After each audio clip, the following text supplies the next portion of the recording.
Perfecto, buenas tardes a todos. Muchas gracias a la gente que ya se va conectando.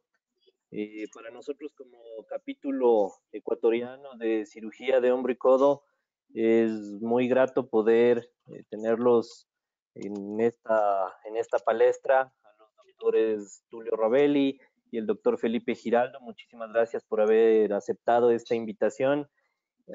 Hemos querido hacer diferentes temas y en esta ocasión algo no tan quirúrgico, pero que cada vez está más en boga y lo vemos como un arma muy útil para nuestro diagnóstico, la ultrasonografía.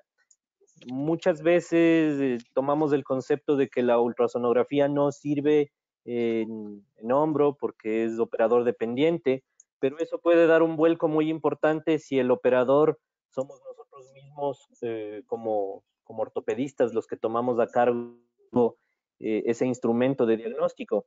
Y creo que ahí radica la importancia de este webinar.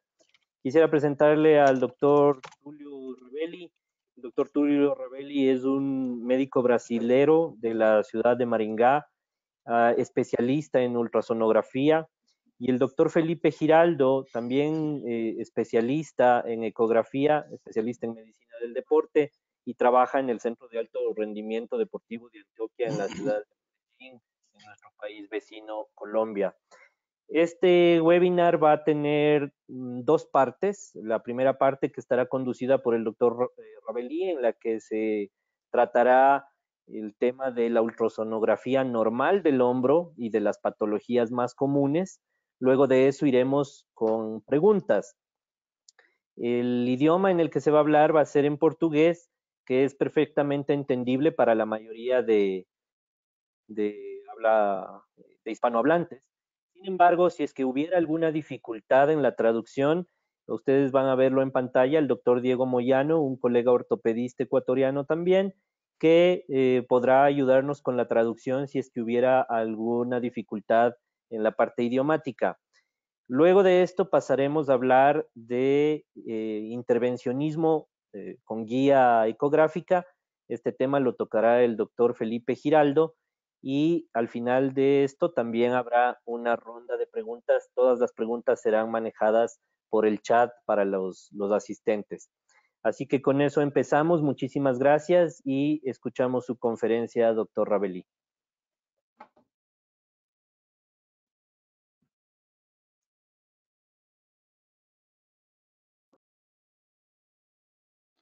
Bem, obrigado pelo convite. Fico muito satisfeito de poder mostrar a ultrassonografia músculo-esquelética para vocês. Vamos partir então para o tema que me foi proposto, que é a ultrassonografia do ombro. Eu sou ortopedista, moro no Paraná, moro aqui no Brasil. Então, dentro da ultrassonografia do ombro, vamos começar a falar sobre o bíceps braquial. O bíceps, ele apresenta uma cabeça curta, com origem no processo coracoide, e a cabeça longa, com origem no lábio glenoidal e porção superior da glenoide, no chamado tubérculo supraglenoidal. Eles formam, a origem dele é no complexo bíceps-labral.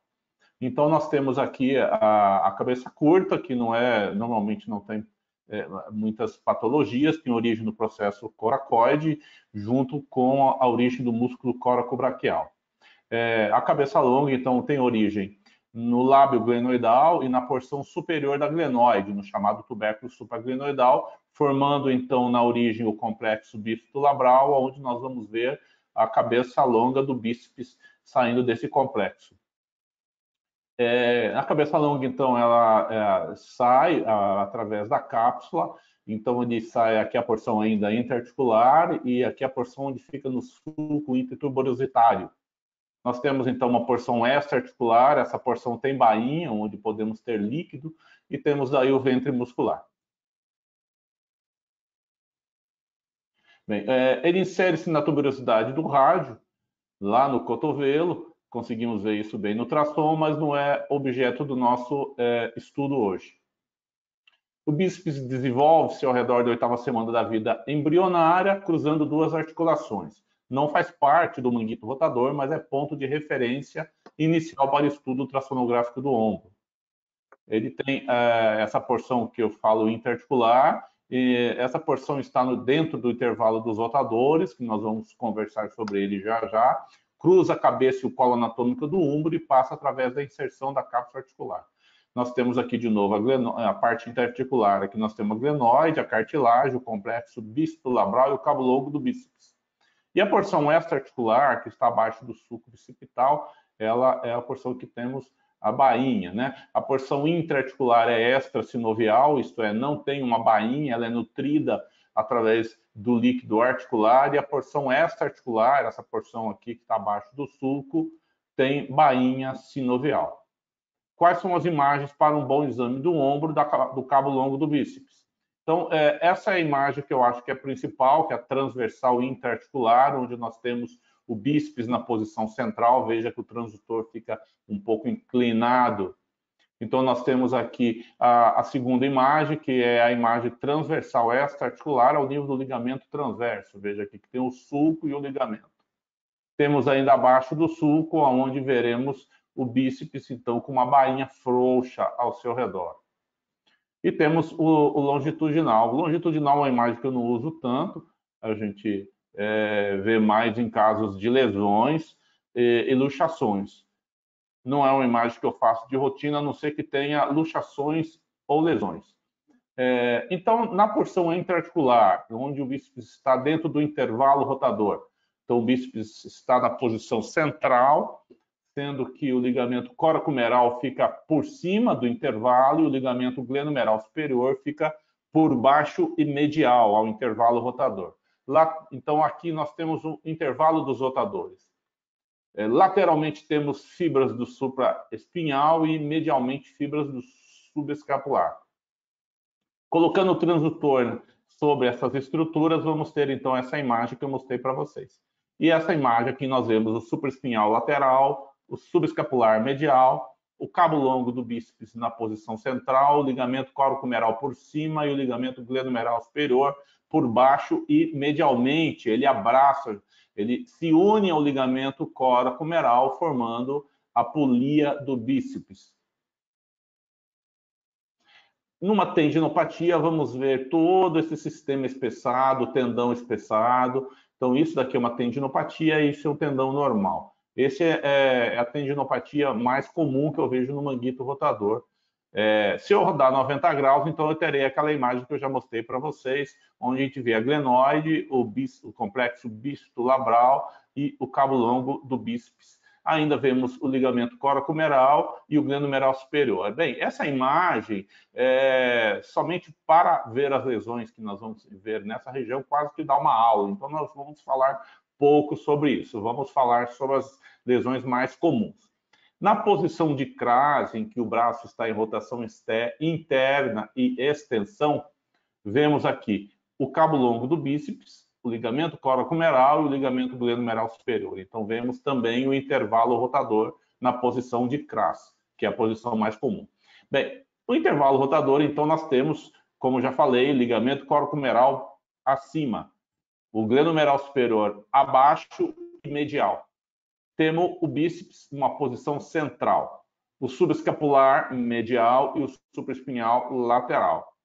De novo, supraespinhal lateral, subescapular medial, cabo longo central, ligamento coracomeral por cima e glenomeral superior medial e abaixo. Então, isso daqui é o intervalo rotador normal. Temos lesões nesse intervalo, e esse autor Bennett classificou as lesões em vários tipos, e essas lesões nós vamos estudar agora. Então, vamos lá. Esse daqui, então, de novamente o normal, o subescapular, supraespinhal, cabo longo do bíceps, ligamento coracomeral e ligamento glenomeral superior. Então, nós temos que entender essa anatomia para entendermos as lesões. Então, a lesão do tipo 1 é uma ruptura parcial na inserção do subescapular. Veja só. A polia do bíceps intacta.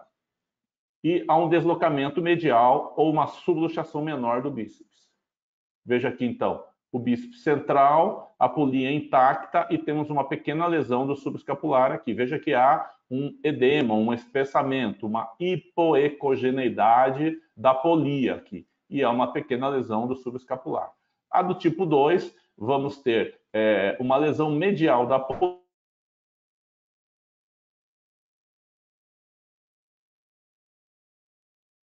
Doctor Avelin.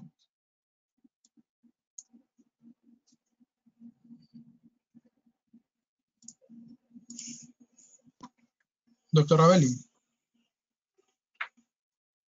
Se nos congeló la imagen.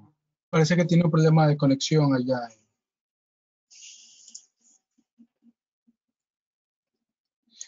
No escribirle directo al doctor a ver qué problema tuvo en la conexión de él.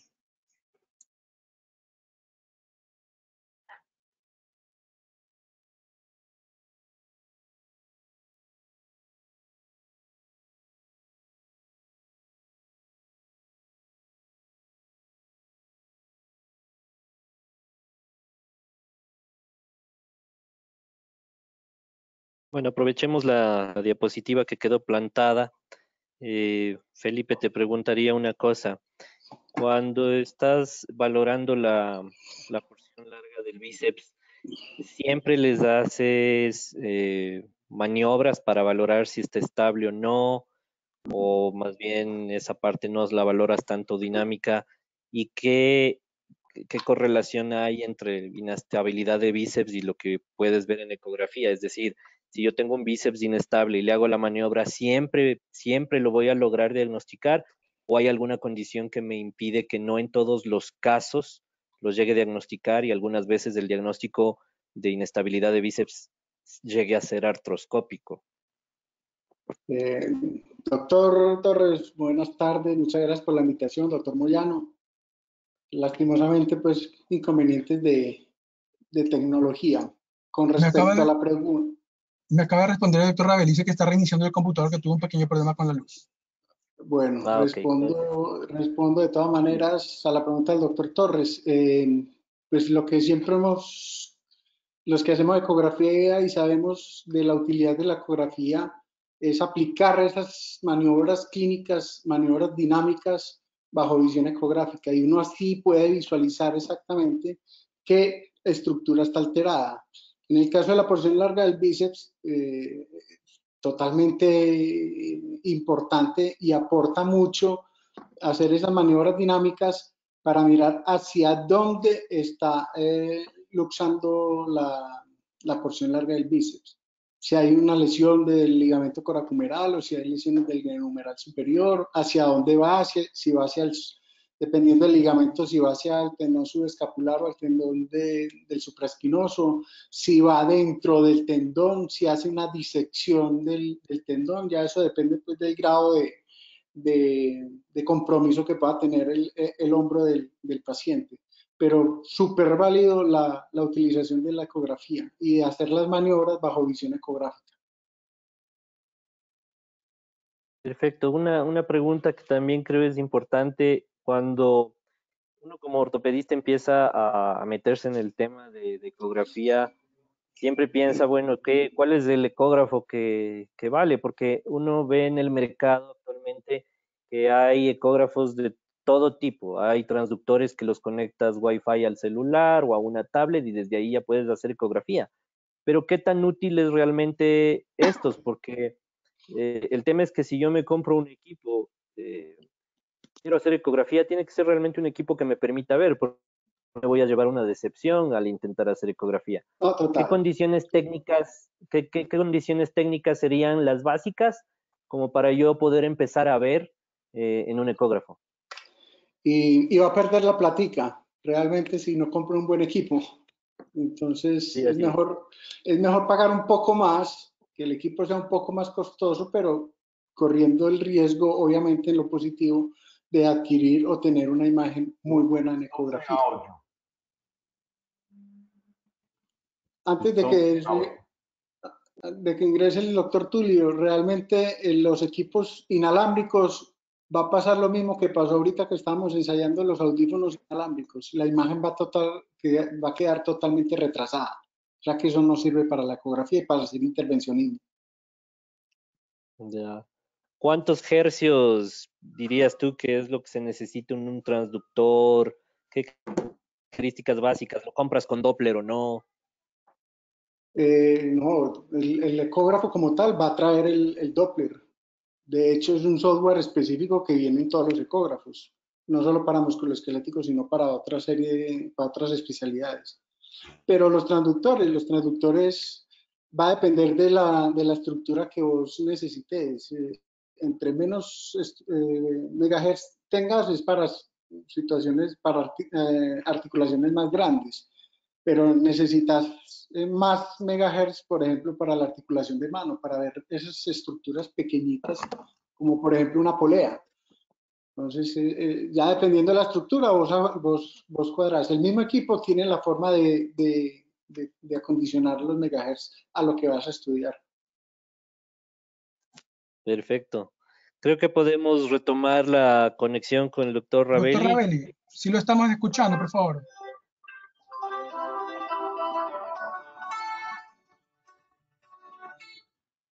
Doctor, ¿cómo está? Lo estamos escuchando. Fale devagar. Vocês estão me vendo?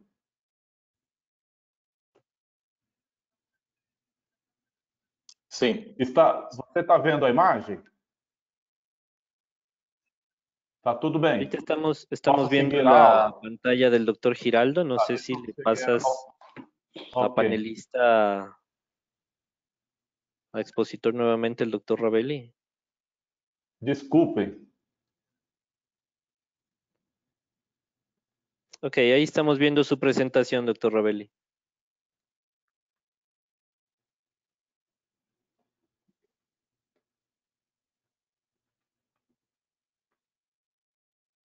Desculpe por ter caído a ligação. Já coloco na posição certa aqui. Então, vamos lá. Estamos aqui na lesão do tipo 2. Vamos novamente na lesão do tipo 2, onde vemos a lesão medial da polia do intervalo rotador, uma subluxação medial do bíceps, fibras intactas do subescapular. Então, vemos aqui uma pequena lesão, mas o bíceps não está luxado.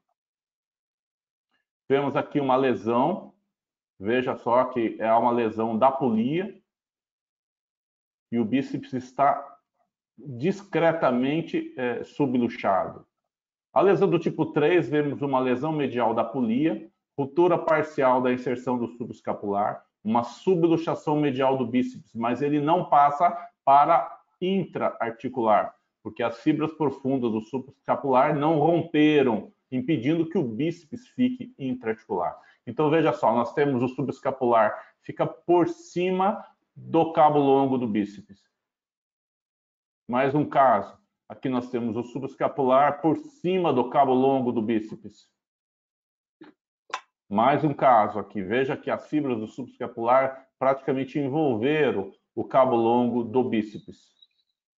O tipo 4 é uma luxação extra-articular. Veja que há uma luxação, mas ela não é intra-articular, é extra-articular. Há uma lesão lateral do ligamento córaco-humeral. O bíceps saiu por aqui e veio por cima do subescapular. O subescapular normalmente está intacto. O bíceps fica localizado sobre o subescapular, que está íntegro, comum termos lesões associadas do supraespinhal. Então, veja aqui que nós temos o subescapular e o bíceps por cima do subescapular. Então, ele luxou e veio por cima do subescapular. Mais um caso, veja só, o bíceps por cima do subescapular. Novamente, temos aqui o subescapular e o bíceps por cima do subescapular. Aqui, ó, bíceps e o subescapular. O bíceps está acima e não na região articular. Aqui nós temos uma lesão maior. Então, nós temos uma lesão da polia do bíceps, temos uma lesão do subescapular, temos uma lesão da porção lateral do ligamento córaco-humeral e lesão também do supraespinhal. E o bíceps está intra-articular. Veja só como o bíceps está. Então, nós temos aqui uma luxação por causa de uma lesão da polia do subescapular, então é uma lesão maior. Novamente, mais uma lesão. Veja que o bíceps fica encostado na parte óssea, sinal de que o subescapular já se rompeu totalmente. E temos ainda um tipo 6, uma variante em que há uma luxação do bíceps, lesão da polia, lesão aqui do subescapular, mas a porção do subescapular que liga ele à tuberosidade maior está íntegra. Então nós temos isso, que essa região está íntegra, mas rompeu toda essa parte de baixo aqui. A lesão do subescapular, então, aqui, nós temos uma lesão que parece ser incomum, mas pode ser uma armadilha. Então, nós temos uma lesão completa do subescapular e da polia, veja só. Novamente, uma lesão completa da polia e do subescapular. Ó, toda a polia e todo o subescapular romperam. Mas por que o bíceps não luxou? Porque o ligamento transverso aqui está ainda parcialmente íntegro, ele está sofrendo, está espessado, e ele está segurando o bíceps ainda aqui. Logo, logo, esse ligamento não suportará mais, o bíceps luxará. Outras lesões podemos encontrar, bíceps hipotróficos. Veja que o bíceps está achatado, ele está fino, ele está hipotrófico. Veja que o ligamento glenomerular superior está muito fino. Temos um entesófito de borda nessa região. Então, aqui é o intervalo rotador com o bíceps sofrendo muito nessa região. Veja que tem uma lesão já do subescapular e isso logo, logo vai ou rasgar o bíceps, ele vai romper, ou essa lesão vai progredir. Temos aqui também um bíceps muito grande, um supraespinhal muito grande, espessado, e não temos subescapular, porque ele rompeu aqui, ó, o subescapular com uma ruptura completa. Um sulco vazio, o que significa? Provavelmente há uma lesão do cabo longo, ele rompeu e não temos mais o bíceps nessa região. Líquido na bainha do tendão. Quando encontramos duas vezes a área da tendão, descrevemos como líquido. A presença de líquido na bainha, nessa região abaixo do bíceps do sulco, é sinal de, normalmente, que há líquido dentro da articulação glenomerular. Então, se há líquido presente na bainha do cabo longo do bíceps, normalmente é por derrame. Pode significar tendinopatia? Sim, pode, mas quem tem que ter alterações é o tendão. Sulcos rasos têm que ser descritos. Irregularidades do sulco, onde faz atrito com o tendão e pode causar lesão também, tem que ser descritos. Lesões. As lesões podem ser primárias por trauma, são incomuns. As comuns são lesões degenerativas que nem essa, em que o tendão sofre lesões internas, olha só. São lesões longitudinais, chamadas lesões split. Então, essas lesões splits são chamadas, são lesões tubulares, são anecoicas ou hipecoicas intratendíneas. Veja que nós temos aqui, ó, no corte transversal, uma pequena área hipecoica, aqui no corte longitudinal. Temos que diferenciar do tendão bífido, tem normalmente 2, 3 tendões, ou cisto de tendão. Esse aqui é um tendão bífido, veja que o tendão, nós temos aqui, ó, os tendões encostam aqui a nível do sulco, na parte óssea, aqui é onde tem um mesotendão.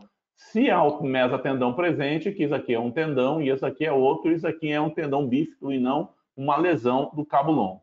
Aqui nós temos um cisto, que ele está presente na bainha do bíceps, não é uma lesão, isso também tem que ser identificado. As lesões têm que ser bem descritas, então nós temos que falar principalmente a distância entre a tuberosidade maior e o coto distal, porque aqui, para que o cirurgião possa intervir da forma adequada no local correto. Então essa distância tem que ser medida sempre. E aqui é uma lesão na região miotendínea. Veja que tem líquido no próximo do ventre e a lesão está aqui. Vamos falar um pouco do subescapular. O subescapular são duas imagens só, uma imagem longitudinal, em que ele parece o bico de um pássaro. Aqui uma imagem no panorâmico, veja só, processo coracoide e o subescapular. E aqui nós temos um corte transversal, onde nós vemos o tendão e esses feixes tendíneos que estão bem visíveis. Sempre, normalmente, os 3 maiores são visíveis e nós temos que tomar cuidado com isso, porque entre os ventres podem ocorrer lesões. O subescapular é um músculo multitendíneo, ele é formado por vários pedaços de um tendão, formando um músculo único, e ele então tem vários feixes, e quando nós colocamos o transdutor nesses feixes, que nós vemos essas áreas ecogênicas dentro do tendão. Tem que ser bem analisada sempre. Quando nós vemos um tendão assim, como nós vemos um tendão muito epecóico, que nem esse, isso daqui é uma tendinopatia. Ele fica espessado, heterogêneo e hipecóico, aqui no corte transversal, veja, e no corte longitudinal. Aqui nós temos uma área de lesão, que são as lesões intratendíneas, tem que ser bem identificadas. E aqui uma lesão completa. A lesão completa muitas vezes passa desapercebida, porque no local da lesão é preenchido por tecido sinovial hipertrofiado ou que sofreu algum processo de metaplasia e a própria bursa fica mais espessa. Então, na verdade, é aqui que tem tendão. Aqui é a área de lesão, tanto no corte transversal quanto no corte longitudinal. Tem que ser bem avaliado e descrita da forma correta. O supraespinhal, bem, esse daqui é o grande tendão que faz lesões comumente nos nossos casos. Então, temos aqui nessa imagem da posição de CRAS, rotação interna e o braço em extensão, onde nós vemos o processo coracoide, o cabo longo do bíceps, o ligamento coracomeral, vemos o ligamento glenomeral superior, portanto, aqui está o intervalo rotador. Vemos o supraespinhal e aqui nós vemos o infraespinhal. Muitas vezes há uma confusão e as pessoas não conseguem identificar o infraespinhal. Ele tem uma direção totalmente diferente do supraespinhal, por isso ele tem uma ecogeneidade diferente. Então, normalmente é bem visto no ultrassom. Veja nessas imagens aqui, onde mesmo na ressonância e nessa imagem anatômica é fácil de identificar. Veja que é diferente. Aqui o cabo longo, aqui temos o ligamento coracomeral, aqui nós temos o ligamento glenomeral superior, aqui então é um intervalo rotador, temos o supraespinhal e veja que aqui nós temos o infraespinhal. Então nós conseguimos ver bem todas as estruturas. Aquelas eram imagens panorâmicas, é assim que a gente acaba avaliando. Então nós temos aqui o cabo longo, o ligamento glenomeral, o ligamento coracomeral, aqui o supraespinhal e um pequeno porção do infraespinhal que é visível aqui. Então, essa é a imagem usual que nós colhemos do supraespinhal. Então, assim, de novo, vamos lá, supra e infraespinhal, aqui nós temos o cabo longo, o ligamento, e aqui nós temos o ligamento coracomeral. Ele acaba formando uma outra estrutura que se chama cabo rotador, que só o cabo rotador já é objetivo, precisaria de uma aula para conversarmos sobre isso. Mas o objetivo nosso é conversar sobre as imagens normais. Vemos também uma porção tendínea do bíceps, que às vezes é confundido com o cabo longo do bíceps por ser mais ecogênica. Essa porção tendínea, ela acaba se estendendo, ela vai na direção do feixe que se encontra dentro do ventre muscular, que é a aponeurose profunda do músculo. Então vamos lá, vamos seguir em frente. Se eu colocar meu transdutor nessa posição, onde tem supraespinhal, nós vamos ver essa imagem. Nessa imagem vemos o supraespinhal, mas tem uma curva, veja só. Essa daqui é a faceta superior da tuberosidade maior. Então, para termos no corte longitudinal uma visão do supraespinhal, nós temos que ter essa curva, que é a faceta superior. Vemos aqui essa porção, que é a porção da cabeça recoberta por cartilagem, e vemos essa porção aqui da êntese da tuberosidade maior, que é a porção da inserção, o chamado footprint. Novamente, numa imagem panorâmica, aqui é a parte onde temos cartilagem, aqui é a êntese, o footprint do tendão. Aqui uma porção profunda e a porção superficial desse feixe tendíneo. Se eu colocar um pouco mais atrás o meu transdutor, eu vou colher uma imagem de outro tendão. Então, veja que aqui é plano, aqui totalmente plano. Aqui é a faceta média. A faceta média é plana. E aqui nós temos o infraespinhal. Por baixo, vemos parte do supraespinhal. Então, aqui nós vemos o infraespinhal. É a porção onde está o infraespinhal. Sempre é aplanado aqui. Aqui é onde vemos as lesões de Hill-Sachs. Aqui é onde o colega ortopedista faz o reprinstagem. Então, aqui é onde se insere o infraespinhal. Vemos retificado, plano, certo? Veja que aqui é uma porção onde nós temos um resto de supraespinhal e aqui é o infraespinhal. Então, eu também faço uma imagem acessória, onde eu deixo o braço caído em rotação interna, braço em rotação interna caído ao lado do corpo, porque aqui o tendão fica mais frouxo, e veja que tem a curva, então eu estou no supraespinhal. Eu chamo de posição acessória de Ravelli. Para que eu faço isso? Eu vejo melhor a bursa, eu vejo melhor o ligamento, esse ligamento é o ligamento coraco-acromial. É importante porque a bursa passa por baixo dele e muitas vezes nós vamos ver tanto lesões do tendão, elas abrem quando o tendão relaxa um pouco, mas muitas vezes é a única forma de avaliar isso daqui, que é aqui o ligamento e essa aqui é a bursa. Veja que há um ressalto aqui, ó. Isso aqui ocorre então um ressalto bursal.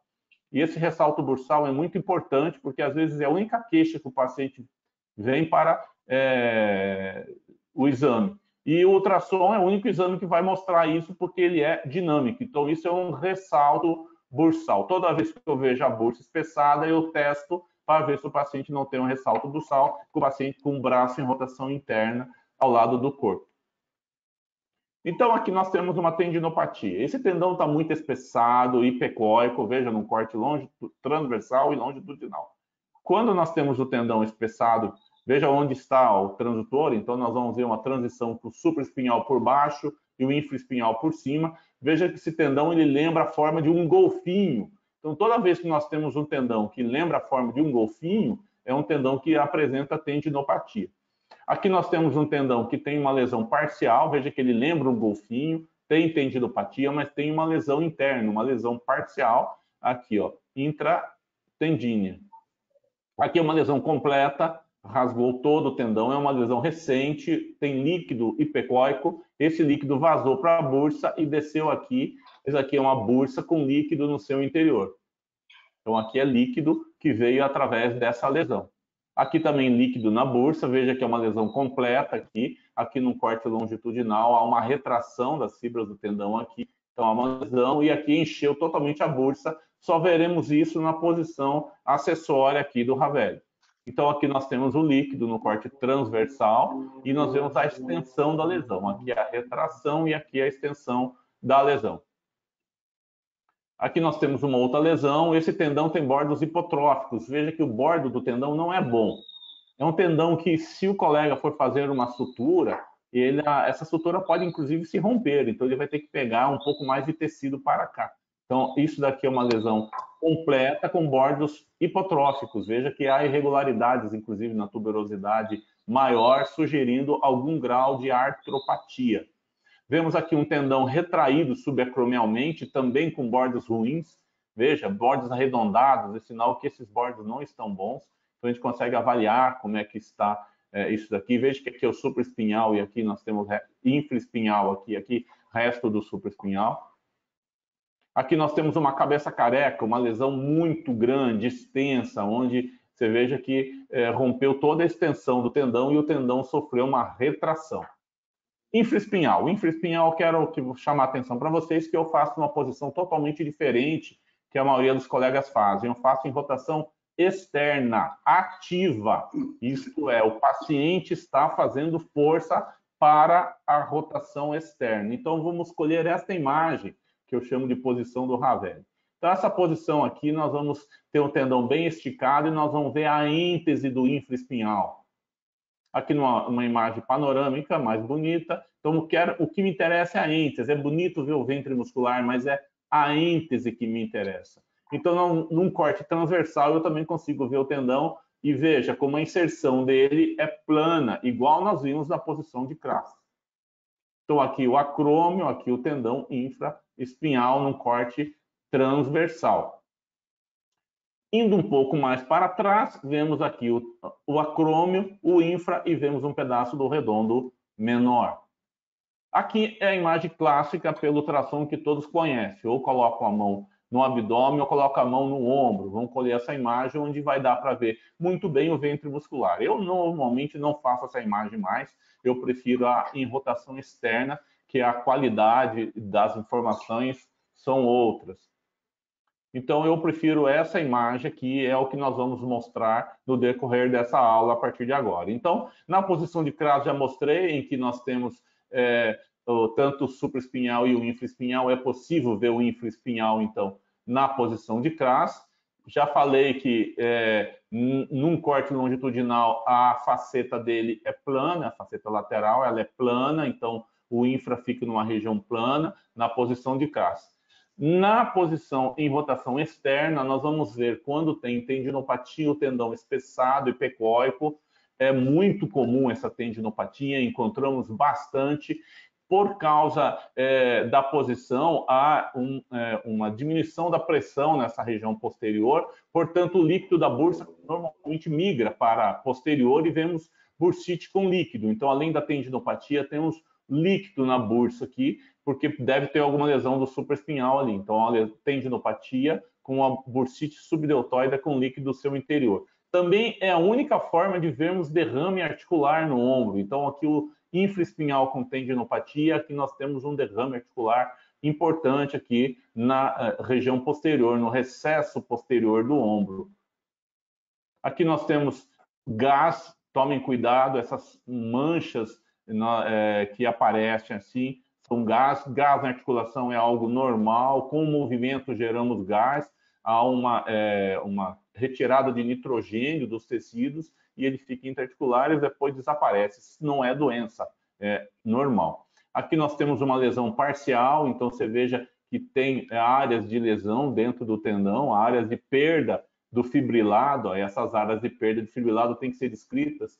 Novamente, uma lesão aqui do infraespinhal, no longitudinal, vemos a mesma coisa no corte transversal, a área de lesão aqui, tudo feito em rotação externa ativa.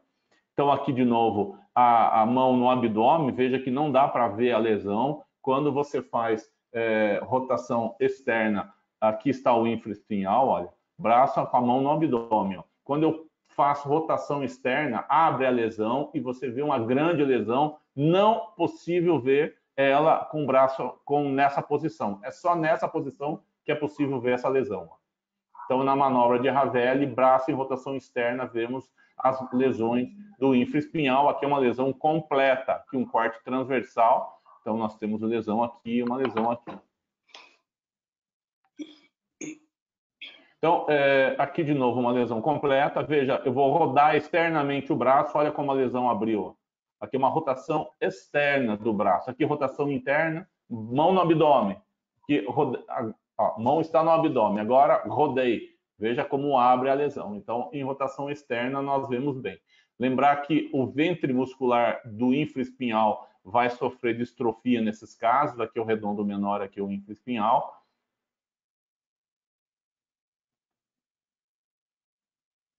É importante a rotação externa ativa, porque com a posição...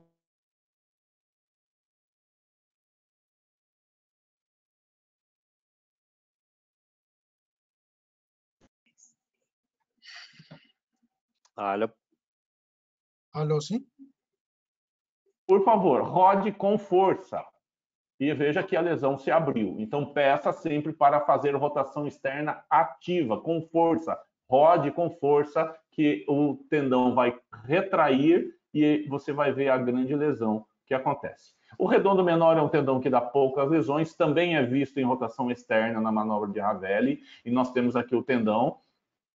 Rotação externa, vemos aqui o acrômio, o infra e o redondo menor. Então, conseguimos avaliar bem esse tendão. É um tendão muito fino e ele pode ter tendinopatia, sim, num corte longitudinal e num corte transversal. Esse aqui já é o infraespinhal. Aqui nós temos a tendinopatia do redondo menor. Ele pode sofrer lesões parciais, não é comum, é algo raro de se encontrar, e inclusive pode sofrer lesões completas, certo? E podemos avaliar esse tendão com facilidade em rotação externa, sempre em rotação externa. A articulação acromioclavicular é uma articulação que completa o exame do ombro. São só duas imagens, no corte longitudinal e no corte transversal. Então, nós vemos aqui o acrômio, vemos a clavícula, ligamento acrômio clavicular superior, aqui o ligamento acrômio-clavicular inferior. Então, nós vemos aqui o disco. E no corte transversal, vamos pegar a imagem transversal do disco, ver se ele não tem degeneração e medir a espessura desse disco. Se esse disco estiver aumenta o seu diâmetro, tem que ser descrito. Então, vamos lá. Até 20 milímetros de diâmetro é normal. Sempre tem que comparar com a imagem longitudinal. Aqui é a imagem transversal e longitudinal. De 20 a 25 milímetros há um espessamento articular leve. De 25 a 30 milímetros, um espessamento moderado, isto é, uma artrite moderada. E acima de 30 milímetros, uma artrite severa, porque tem um espessamento importante aqui. Então, são só duas imagens, são simples, muito simples de avaliar a articulação acromioclavicular. Acabou o meu exame sempre fazendo avaliação da musculatura do infraespinhal e supraespinhal. As lesões do manguito rotador causam distrofias musculosas. Esses autores, Bernot e Gottalier, descreveram isso, é uma classificação que todos conhecem. O grau 0 é o ventre normal, o grau 1 tem um pouquinho estrias de gordura, o grau 2 tem um pouquinho, uma proporção pequena de gordura, o grau 3, proporção igual de gordura e músculo, e o grau 4, o ventre muscular, tem mais gordura que músculo. Para nós ortopedistas, o grau 3 e o grau 4 significa que há uma distrofia e há grandes chance de eu suturar uma lesão e ter falha. Então, coloco o transdutor aqui, ó, na fossa supraescapular e vou colher essa imagem, que é a clavícula, a espinha da escápula, a fossa supraescapular, o trapézio e o supraespinhal.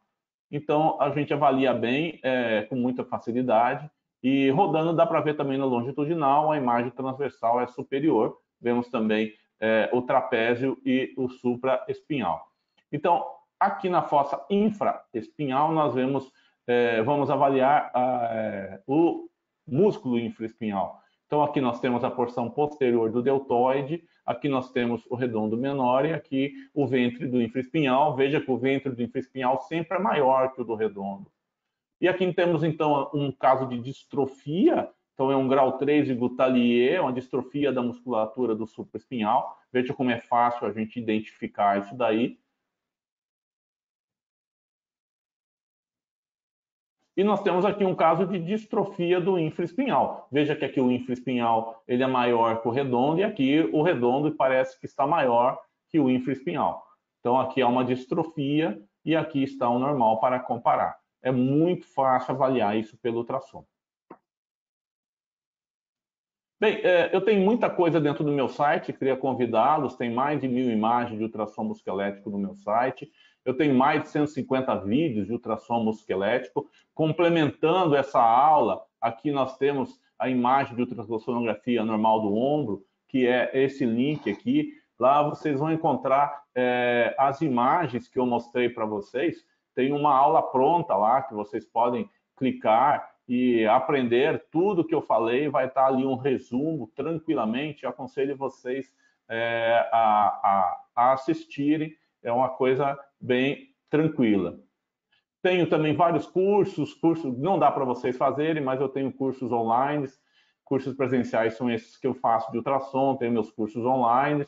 E se vocês tiverem interesse, os cursos não são caros, são cursos de forma que eu possa explicar direito, principalmente o de ombro que nós estamos conversando, não são cursos caros. Agradeço muito o convite dessa participação, espero que tenham aproveitado. Obrigado. Muchísimas gracias, doctor Ravelli. Estoy revisando acá las preguntas del chat. Me preguntan por acá, un saludo para el doctor Terán que estaba conectado, quise ascenderlo para que nos canalice algunas preguntas, pero por algún tema técnico no pudo hacer. Nos preguntan por acá, dice, ¿cuál a su criterio sería el tiempo o el número de casos que uno necesita? Estou sem áudio, não estou escutando. Não sei por quê. ¿Ahí me escucha? ¿Ahí me escucha? ¿Aló? Doctor Ravelli, ¿ahí nos escucha?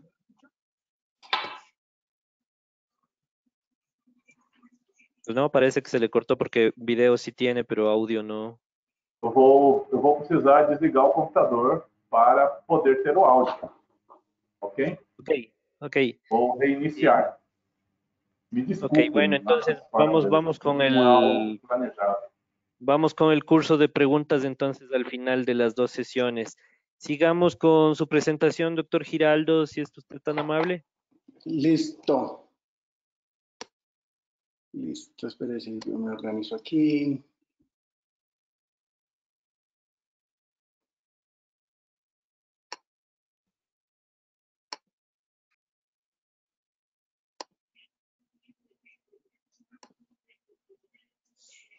Listo. ¿Ahí me ven? Sí, perfecto. Correcto, doctor. Bueno, doctor Torres, muchas gracias. Doctor Moyano, muchas gracias. Saludos al doctor Tulio por su presentación y haberlo, es una persona que conocí recientemente el año pasado en Perú. Y encantado de volverlo a ver por acá.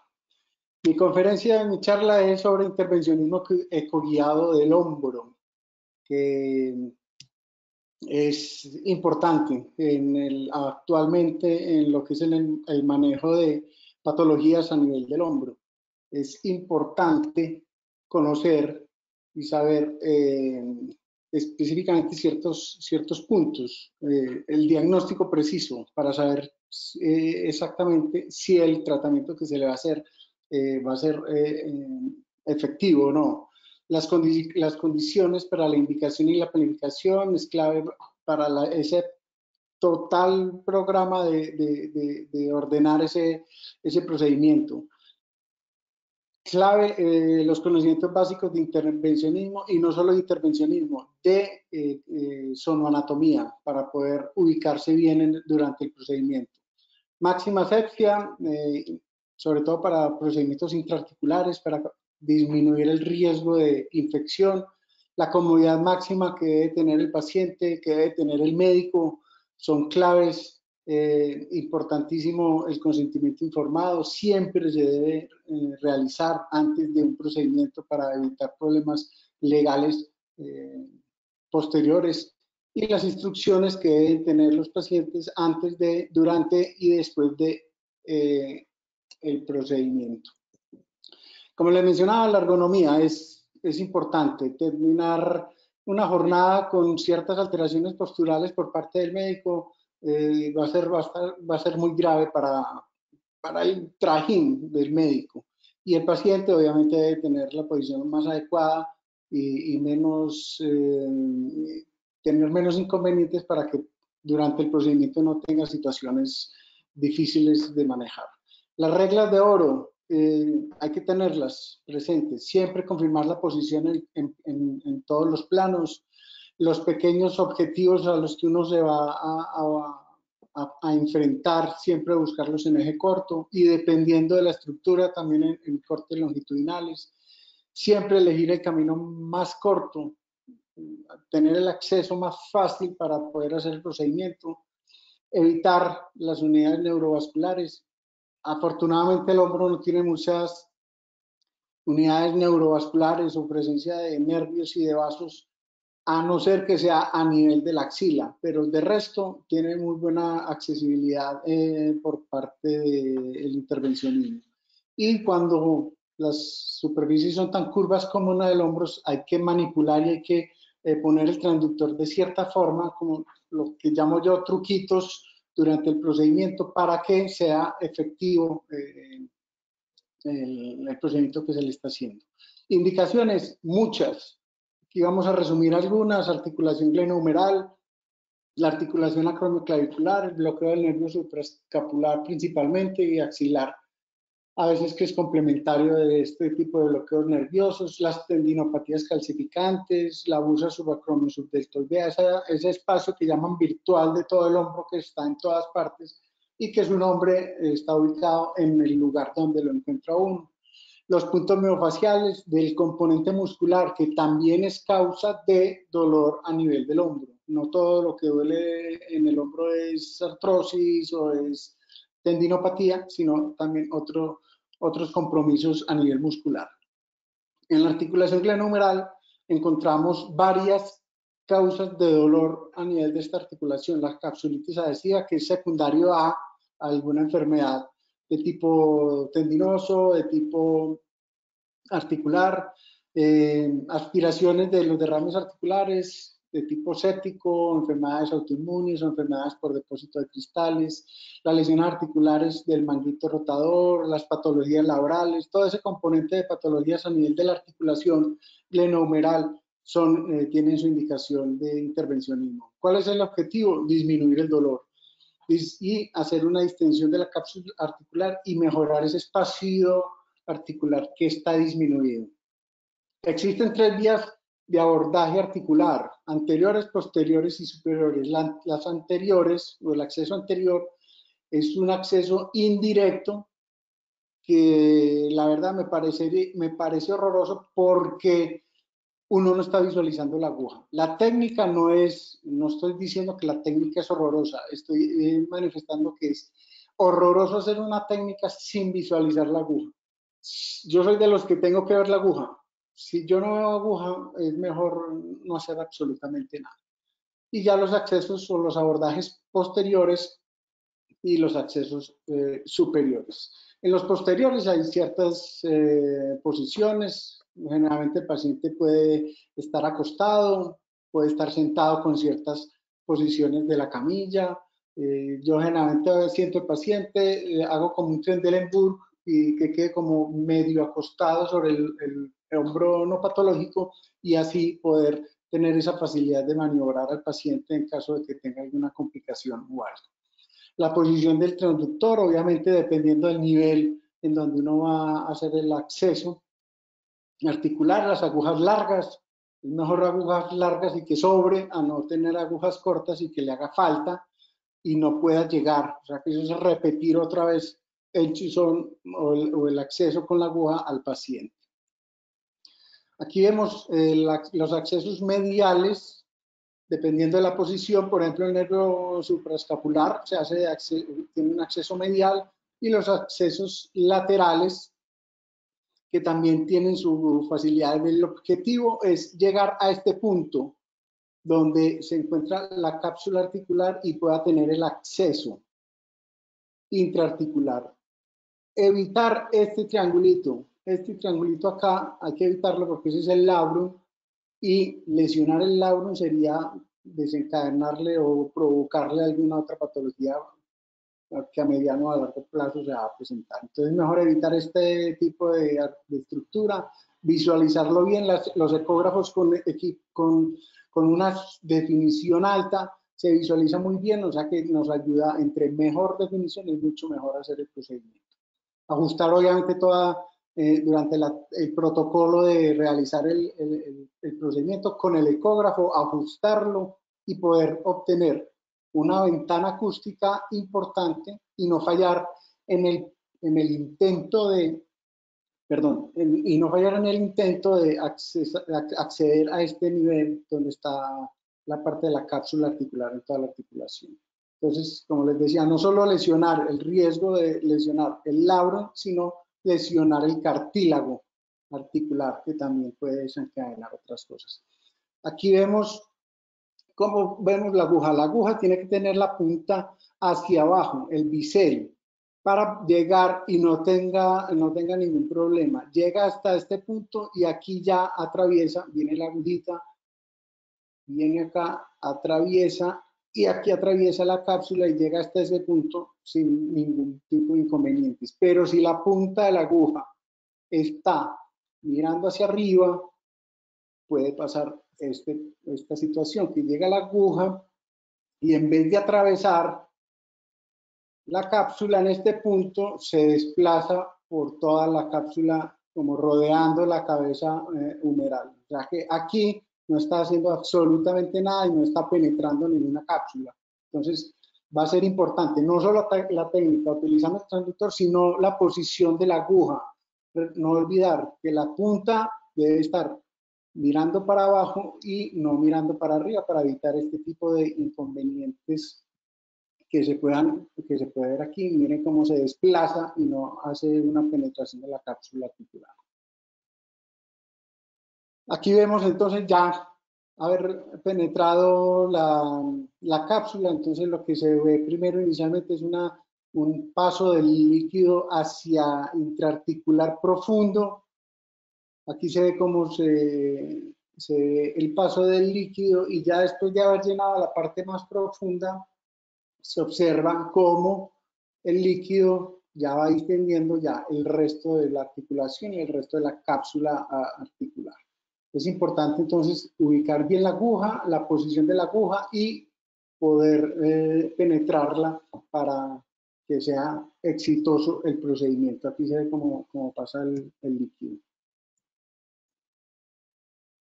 Aquí vemos cuando pasa esta situación, cuando uno llega y atraviesa la cápsula articular creyendo de haber atravesado la cápsula, al inyectar, si no ve que se distiende la cápsula o no pasa líquido hacia la articulación, pero se ve que hay como un punto extraarticular por fuera a nivel del tejido muscular, es mejor parar el procedimiento, evitar poner más el medicamento y reubicar la aguja, porque ¿qué es lo que hace? Esto, pone el medicamento no intraarticular, sino por fuera, aquí está ubicado en todo el músculo infraespinoso y el objetivo ya se pierde en el procedimiento del bloqueo de la articulación glenohumeral. Entonces, evitar esta situación, que el líquido quede por fuera.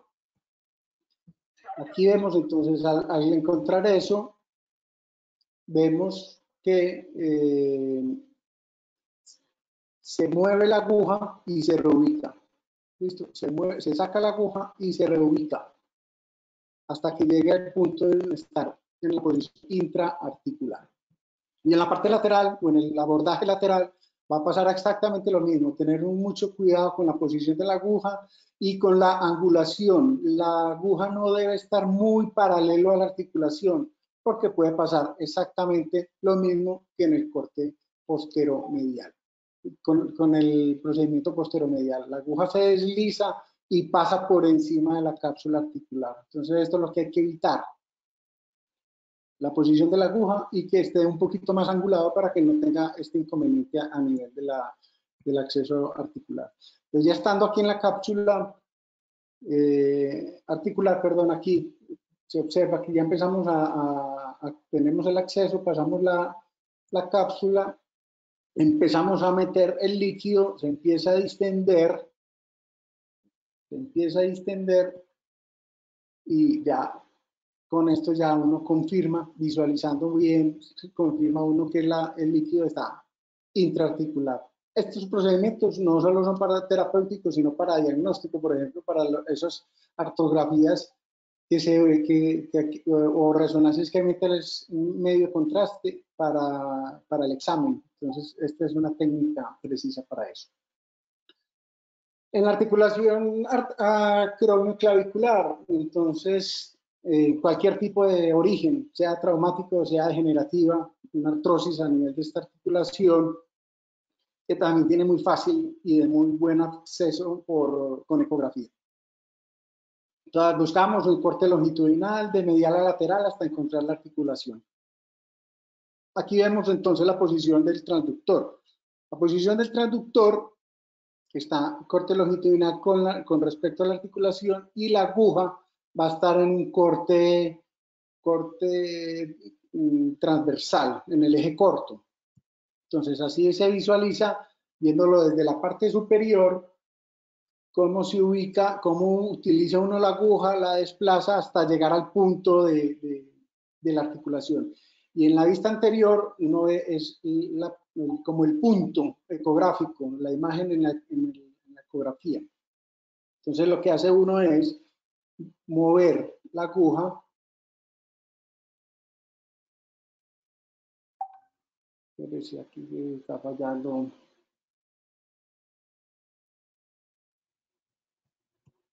Se bloqueó el computador. Doctor, le quito el rol de presentador para volvérselo a dar, sí, para gestionar eso. Listo. Espérese, yo salgo de aquí que está bloqueado. Listo. Espérese que está bloqueada la presentación.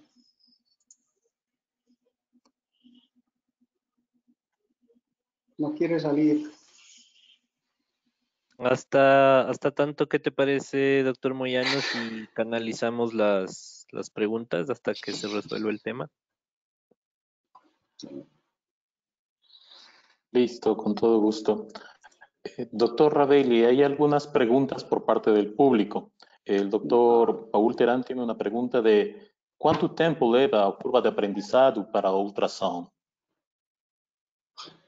Na verdade, não existe um tempo, mas sim a dedicação.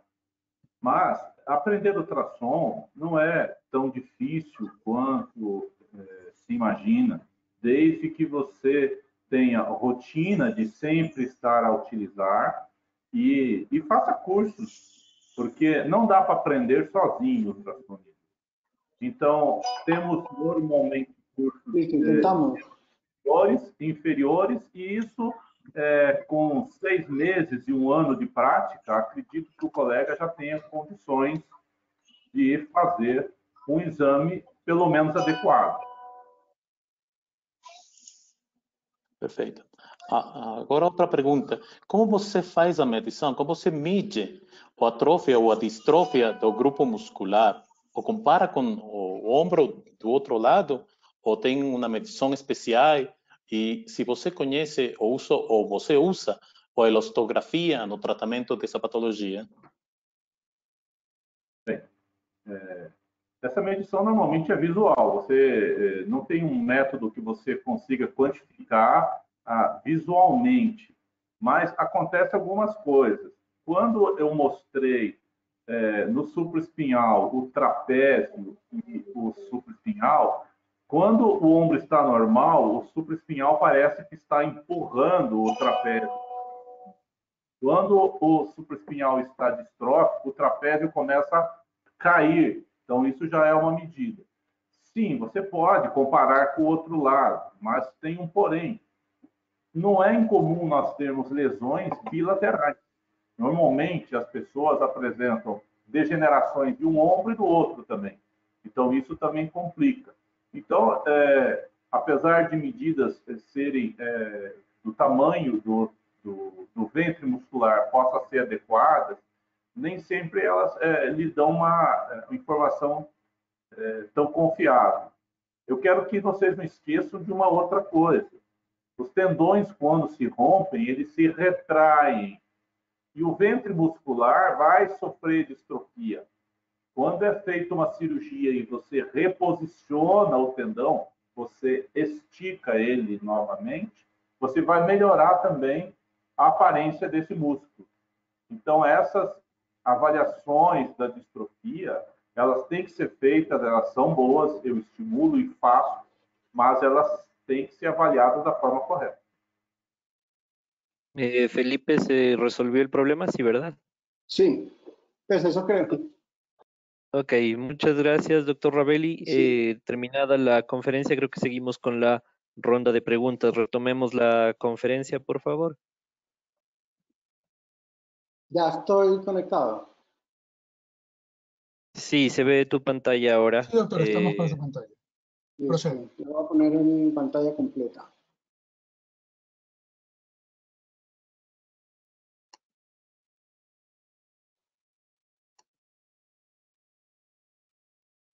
Listo, ahí disculpan los inconvenientes, no, pero parece que ustedes...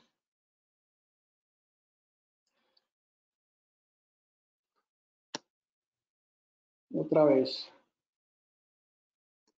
Se traba. Espérese. Intentemos aquí a ver cómo se traba. Voy a pasar de diapositiva. Aquí se veía pues la posición de la aguja con respecto al transductor y se hacía esa posición.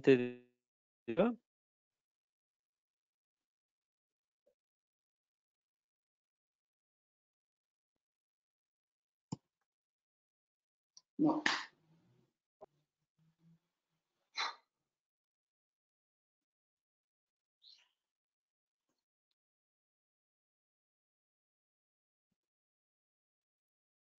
No pasa de diapositiva.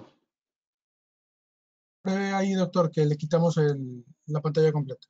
No pasa la diapositiva. No. Creo que va a tocar saltarse esa quizá desde la siguiente para correr la presentación. Sí, pero la cuestión es salir de acá de la presentación. Les canalizo otra pregunta que tengo acá. Me preguntan si ustedes hacen hidrodilatación para los casos de capsulitis adhesiva y si la hacen por vía anterior o por vía posterior. No sé si doctor Giraldo nos puede colaborar con la respuesta. Es lo que mostraba yo ahorita, la aplicación del líquido intraarticular, el acceso anterior, como les mostré, si uno no ve la aguja, yo soy de los que tengo que ver la aguja, si yo no veo la aguja, no sé dónde está, ¿cierto? Y entonces puede que no esté intraarticular. Entonces es mejor estar con la aguja, visualizando la aguja y que esté penetrando la cápsula para poder hacer el procedimiento lo más tranquilo y lo más preciso posible. ¿Y le parece más fácil hacerlo por vía anterior o por vía posterior para hacer una hidrodilatación? No, posterior, sí, posterior es mucho mejor. ¿Cuántos centímetros cúbicos de solución introduce para la hidrodilatación? 20 centímetros como mínimo. Eso va a depender obviamente del tamaño del paciente. Ok, ¿y lo hacen bajo sedación, anestesia o consultorio nada más? Todos los procedimientos que hacemos aquí en la clínica del dolor se hacen bajo sala de cirugía, dependiendo del tipo de paciente, porque hay pacientes muy ansiosos, pacientes muy nerviosos a los que se les puede sedar. Otros realmente tienen una mayor tolerancia al dolor, entonces se podría hacer sin ese tipo, obviamente teniendo las facilidades a la mano por si pasa algún inconveniente o si hay algún tipo de complicación. Doctor Ravelli, ¿actúa usted de una manera diferente o es el mismo protocolo el que usted utiliza para hidrodilatación? Eu faço através do acesso posterior. Eu não entro como ele, que entrou de anterior para posterior. Eu entro de posterior para anterior e faço com o ombro em rotação externa. Sim? Roda externa, o ombro. E aí a cápsula, o recesso posterior fica mais frouxo e é mais fácil de introduzir. Mas a forma que Felipe faz é perfeitamente factível. Na verdade, é uma variação do mesmo tema. Perfeito. Muito boa a input. Perfeito. Mas eu prefiro por trás. Lo hace también con... Uma artroscopia de ombro. Cierro la presentación y lo vuelvo a abrir. ¿Lo hace entonces también con sedación o con... Não, não faço sedação. Faço com anestésico local. Faço no meu consultório. Ah, perfecto. En las lesiones de SLAP hubo una maniobra que usted describió como la maniobra de Ravelli. ¿Nos podría explicar un poquito mejor la maniobra? Perdón, ¿me preguntas a mí o al doctor Tulio? No, al doctor Tulio. Ah, perdão. Veja bem, primeiro, eu consigo ver o tendão interarticular, mas a qualidade da imagem não chega nem perto da qualidade de uma imagem de ressonância. Então, uma lesão SLAP no ombro, pelo ultrassom, é como se você consegue ter uma noção, mas não é perfeito. Existem duas formas, na verdade é a mesma, mas duas formas. Guilherme Azoulay descreveu uma manobra que se chama a manobra de Mick Jagger, em que se coloca a mão na cintura dessa forma e se coloca o transdutor aqui. Essa manobra você consegue ver bem o tendão, é ótimo. Guilherme é meu amigo, uma grande figura. E eu prefiro fazer com o braço em rotação interna, veja bem, roda para dentro, e coloco aqui. Por quê? Porque eu consigo movimentar, certo? Movimentar o ombro e eu consigo daí avaliar o tendão em movimento. Aí eu consigo ver melhor, principalmente o complexo bíceps labral, que é o local onde vai acontecer as lesões. não é possível classificar a lesão pelo ultrassom. É possível você ter uma noção que há um espessamento, há uma perda de fibrilado, e o ultrassom é um exame de segunda linha para lesões leves. Compreenda disso, por favor. Bueno, muchas gracias. Veamos si es que podemos terminar la presentación, doctor Giraldo. Veamos. Listo, hagamos el intento.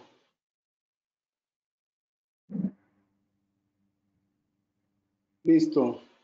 Hacen la invitación. Eso.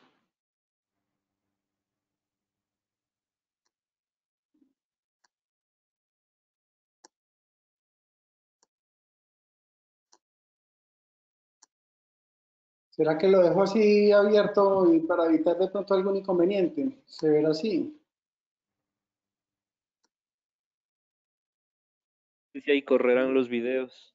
Sí, sí, haciéndole aquí el clic. Ah, bueno. Bueno, esperemos, listo. Hay disculpas por estos inconvenientes. Seguimos con lo de la articulación acromioclavicular. Lo que habíamos visto anteriormente era en el corte transversal, pero también se puede realizar en cortes longitudinales.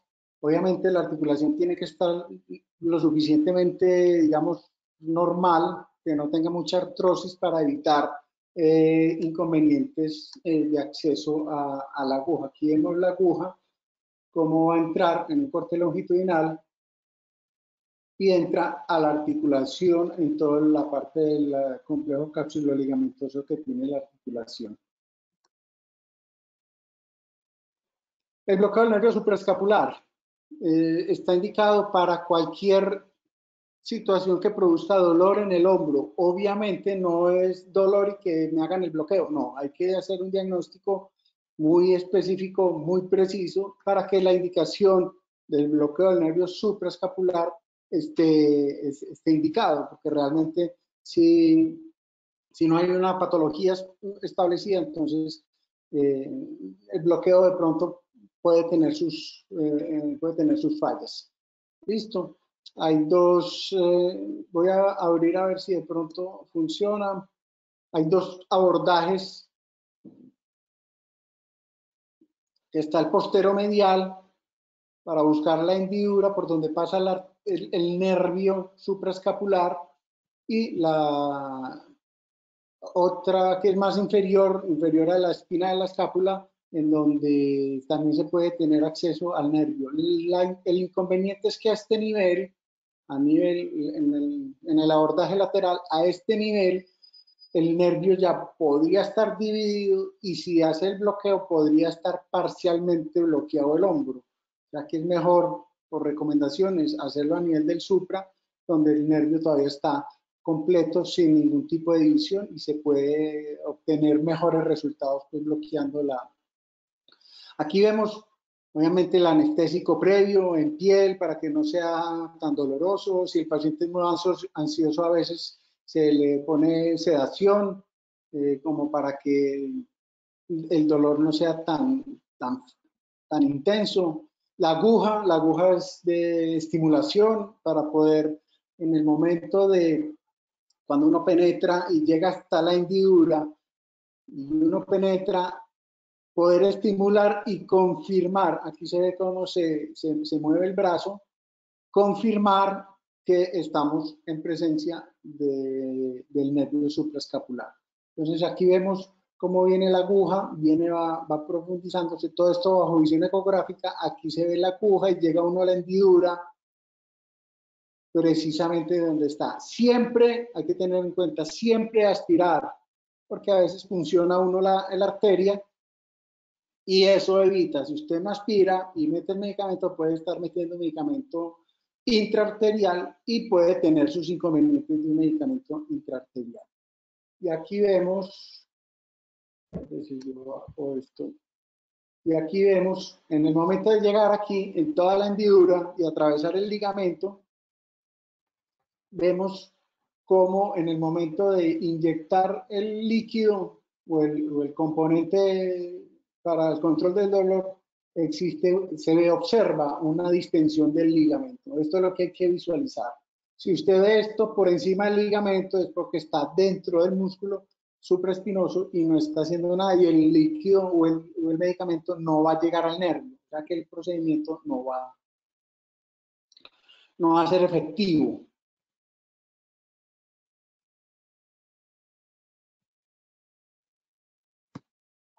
Listo. Patología frecuente. Ya vamos a hablar de la tendinopatía calcificante. Es frecuente de los manguitos rotadores. El más frecuente es el supraespinoso, pero no solamente se puede presentar en los tendones del manguito rotador, sino en los otros tendones, en cualquier tendón, obviamente en menor proporción. Es un proceso inflamatorio que va a terminar produciendo la calcificación. Hay una evolución. Lastimosamente, esta patología no mejora con los días, sino con las semanas o meses, inclusive haciendo los lavados de las calcificaciones. Entonces hay que tenerlo en cuenta y decirle al paciente que va a tener una crisis dolorosa a pesar del procedimiento. Es importante la ecografía y el tratamiento, pues obviamente va adaptado. ¿Cuáles son las indicaciones clínicas para un lavado de una calcificación? Que sean dolorosas. Pues, yo soy de los que si no duele, mejor no lo toque, así lo tenga, porque de pronto el sistema musculoesquelético se ha adaptado de tal forma como para que no tenga ningún inconveniente. Se pone uno a tocar o a hacer procedimientos y puede desencadenar todo lo que se quería evitar en un paciente sintomático. Por el tamaño, algunos hablan de 5 o 6 milímetros de tamaño como mínimo para hacer el lavado. Entre más pequeño, obviamente es mucho más difícil y los resultados no van a ser lo que más pudiera uno esperar. Y según la ecoestructura, si es una calcificación blanda, va a tener una mayor resolución. En su fase resortiva, que eso tiene unas etapas, la precalcificante, la calcificante, la resortiva, la postcalcificante, en donde más se hace el lavado es en la etapa resortiva. Ya explicar todo eso ya implica mucha fisiopatología. Aquí vemos una calcificación de un hombro en el supraespinoso, en el corte longitudinal, en el corte transversal, se ve un poco sombra acústica, pero que de todas maneras se ve un corte importante. Importantísimo las valoraciones dinámicas. ¿Por qué las valoraciones dinámicas? Porque, por ejemplo, este paciente puede tener una calcificación de estas y la calcificación producir un síndrome de pinzamiento subacromial, en donde se puede desencadenar todo ese proceso doloroso en el paciente. Entonces, este pinzamiento que se ve aquí es por mecánico porque la calcificación no deja pasar por debajo del acromio en el tendón del supraespinoso por esa calcificación. Importante es la posición de la aguja. La aguja debe estar por debajo de la calcificación para que por gravedad el calcio caiga.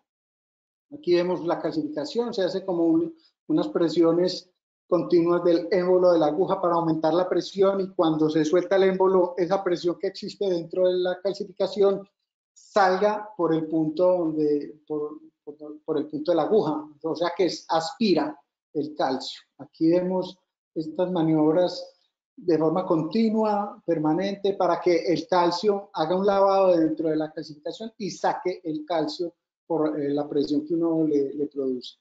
Y visualmente lo que uno hace es, miren, se aprieta el émbolo y miren cómo sale el polvo del calcio durante esa maniobra de barbotaje. Listo. Listo.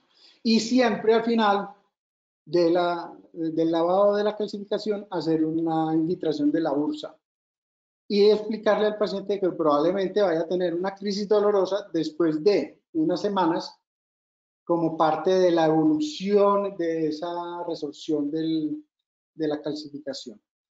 Otros tendones, como les dije ahorita, otros tendones también pueden tener sus calcificaciones, infraespinoso y redondo en menor proporción, son más pequeñas obviamente y más duras, y si son más pequeñas y más duras es más probable que no sirva el lavado de la calcificación.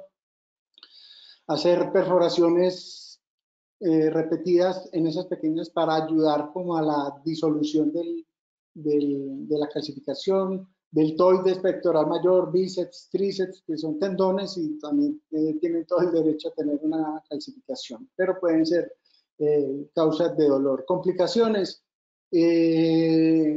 inherentes a lo que tenga el paciente, una ansiedad, que el paciente sea ansioso, o el mismo dolor le produzca síntomas vagales y el paciente tenga una bradicardia y tenga un síncope, y tener todas las precauciones posibles para que con un síncope el paciente no tenga ningún accidente durante el procedimiento. Listo.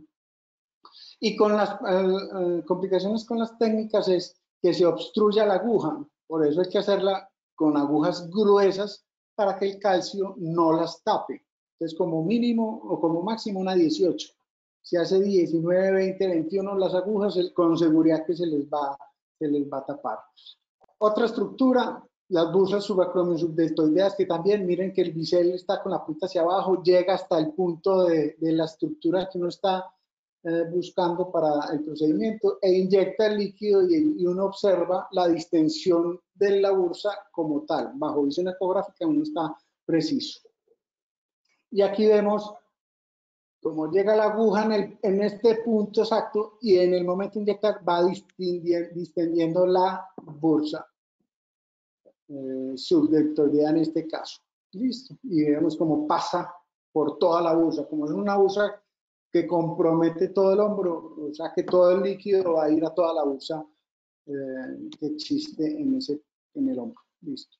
Aquí vemos ya otros aspectos, son los puntos miofaciales, ya vamos a terminar, los puntos miofaciales que también son causa de dolor a nivel del hombro, que no son intraarticulares, pero hay que tenerlos presentes. Los pacientes con fibromialgia, que se quejan de mucho dolor, se les ayuda con procedimientos de puntos miofaciales. Aquí vemos, entonces, cómo llega la agujita y se pone intramuscular en el punto de dolor. Previo valoración pues, del procedimiento, se localizan los puntos de máximo dolor y se ve cómo distiende en la parte intramuscular. Esta frase que siempre me ha parecido y se la admiro a la doctora Silvia Martínez de España, es que solo encuentro aquello que busco y solo busco aquello que conozco. Si usted no conoce, no haga, porque no lo va a encontrar. Como lo dije el lunes en la conferencia, es importante saber qué es lo que está haciendo y saber qué es lo que está buscando. Si no, es mejor que no haga los procedimientos. Un agradecimiento a los doctores Jordi Permanger, Javier de la Fuente, Pablo Barceló, Ramón Valius y la doctora Silvia Martínez, que son mis mentores y profesores en ecografía musculoesquelética, y aprovecho para mandarle un saludo especial al doctor Jordi Permanger, que ya se ha manifestado que está conectado visualizando la charla, o sea que espero haber quedado bien con el doctor Jordi Permanger. Y ya para los cursos de entrenamiento, ya me pueden contactar en las redes sociales. Y también agradecer al Instituto Colombiano del Dolor, lugar de trabajo donde hago los procedimientos con la doctora Mara Victoria, el centro de especialidades del doctor Poli y sus compañeros, Indeportes Antioquia, donde está el área de medicina deportiva más completa, diría yo, que a nivel Colombia, incluso donde se les hace la ecografía y se les puede hacer algún tipo de intervencionismo analgésico guiado por Ecoyasono Skills como parte del entrenamiento en ecografía musculoesquelética, y que le agradezco porque me abrieron las puertas este año para la parte de ecografía musculoesquelética. No es más, agradecerle, pedir disculpas o manifestar disculpas por los inconvenientes que se han tenido con la transmisión, pero de todas maneras esperemos que haya sido lo más claro posible. Gracias. No, muchísimas gracias a ustedes, al contrario, Felipe, muchísimas gracias. A veces siempre la tecnología tiene algún lío, pero todo ha transcurrido muy bien en el webinar. Quisiera darle la palabra a Diego para canalizar unas últimas preguntas antes de cerrar. Diego, adelante, por favor. Muchas gracias. Pues estas preguntas serían tanto para el doctor Giraldo cuanto para el doctor Ravelli. En relación a lo que es los bloqueos a nivel de la zona del supraescapular, ¿ustedes usan solo ecografía o también usan en ocasiones neuroestimuladores para tener la certeza de que están haciendo bloqueo? Y si tal vez usan algún tipo de medicamento en especial para hacerlo. Pues doctor, yo. Por favor, Para los dos. Primeiro, você que fez a aula, por favor. Doctor Riley, bien puede hacer doctor primero. Bem, eu faço o bloqueio simplesmente com ropivacaína, normalmente 3 ml de ropivacaína, e eu não uso neuroestimulador. Eu consigo uma visão direta do nervo e eu injeto 3 ml e normalmente com mais 2 ml conjuntamente de lidocaína, porque daí você tem, na hora, o paciente já vai sentir que formigou o braço e ele já vai me dizer o que é. Agora, o uso de neuroestimulador dá uma certeza a mais, mas como eu olho bem, né, e eu faço no meu consultório e não tenho neuroestimulador, eu faço somente o bloqueio. Bueno, Doctor realmente Firenze, por favor. Nosotros acá, realmente por algunas cuestiones médico-legales y por exigencias de la dirección seccional, que es la que regula la parte de intervencionismo por parte de los médicos, exigen unos requisitos y es hacer los procedimientos en salas de cirugía, no en consultorio. Entonces, ya no se puede hacer en consultorios, lo hacemos en salas de cirugía. Con respecto a las preguntas, utilizar los dos es lo ideal, la ecografía y la aguja de neuroestimulación. Usted con la ecografía llega directamente al punto que está buscando y con el neuroestimulador confirma que está presente en el nervio. Hay unos ciertos parámetros con la neuroestimulación, porque a veces uno puede estar muy cerquita del nervio que inclusive lo puede llegar a lesionar, aunque la aguja la punta no es tan filuda como para que pueda lesionar directamente el nervio. Entonces uno hace y reubica la aguja. Cuando se hace la confirmación del nervio, se le pone el medicamento. Le ponemos esteroides, algunos les ponen, ya es cuestión de gustos y de experiencia, algunos les ponen esteroides de depósito, otros de esteroides de menos duración, pero que tenga ese efecto analgésico y ese efecto que se está buscando con el procedimiento. Y hacerlo con los dos, ecografía, electromiografía, con aguja de estimulación es lo ideal. Eu queria complementar que quando eu faço esse bloqueio, são casos de capsulite adesiva. E normalmente no nervo eu faço o bloqueio, mas na primeira vez que eu vou fazer, eu faço meia ampola de metilprednisolona intraarticular e faço infiltro também no ligamento córaco-humeral. E os meus resultados, quando eu comecei a fazer o ligamento córaco-humeral, foram muito bons. Melhoraram demais. Então, antigamente eu chegava a fazer 3, 4 bloqueios. Hoje, normalmente com 2 eu estou resolvendo o que eu preciso. Por causa, eu acho, do ligamento, que eu acho que é importante na capsulite. Un saludo del doctor Víctor Naula, tengo Listo, acá por muchas interno, gracias. y me preguntan si es que alguno de ustedes hace proloterapia. Para este caso, eu não uso proloterapia, mas eu tenho colegas que estão usando proloterapia a nível intraarticular e no ligamento córaco-humeral e relatando resultados muito bons. Mas eu não tenho experiência ainda nesse caso de proloterapia. Eu faço proloterapia em vários locais, intraarticular, mas na capsulite eu ainda estou usando uma ampola de corticoide. Realmente lo de proloterapia es una opción terapéutica. Ya lo que a la gente le guste, la tendencia de algún médico que le guste la proloterapia, lo puede hacer. Obviamente es una opción terapéutica. Otra opción muy válida y sirve mucho.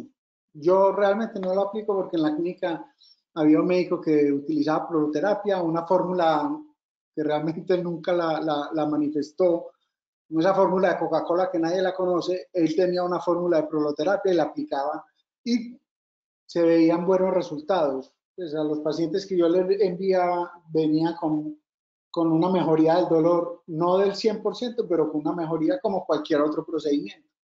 Es una opción terapéutica muy, muy interesante. También debe ser guiado bajo visión ecográfica. Perfecto, muchísimas gracias. Me siguen llegando preguntas, pero creo que por honor al tiempo vamos ya a ir cerrando porque llevamos ya 1 hora y media de webinar. Quisiera agradecerles muchísimo por su participación, doctor Ravelli, doctor Giraldo y Diego. Muchísimas gracias por la colaboración en la traducción y la canalización de las preguntas. Esperamos pronto volverlos a tener en algún evento. Ojalá sea y podamos darnos un fuerte abrazo. Muchísimas gracias por su participación, gracias a todos los asistentes.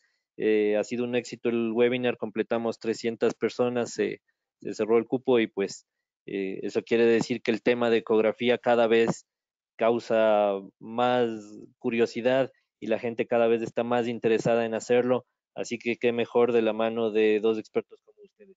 Felicitaciones y una linda tarde para todos. Muchas gracias, doctor Torre, Moyano, doctor Ravelli. Esperemos encontrarnos en el futuro, ojalá presencial. Gracias a ustedes y a todos.